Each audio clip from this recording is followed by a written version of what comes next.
अस्सलाम वालेकुम दोस्तों, मैं तुहानू शेयर करना चाह रहा। मैं इस वक्त जर्मनी का शहर बर्लिन च बैठा। तो दोस्तों ये देखो सड़क के उत्ते साइकिल ने। सो दोस्तों ये सारिया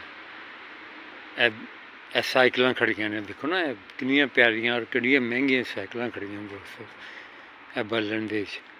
दोस्तों ये साइकिल जड़ियाँ खड़िया ने, गड्डियाँ भी खड़िया ने। दोस्तों मजाल जे कोई बंदा आके चोरी कर जाए, लै जाए या इन्हों हथ पा लै सवेर तक रात तक। और इस दोस्तों 12 साढ़े 12 का टाइम है रात का।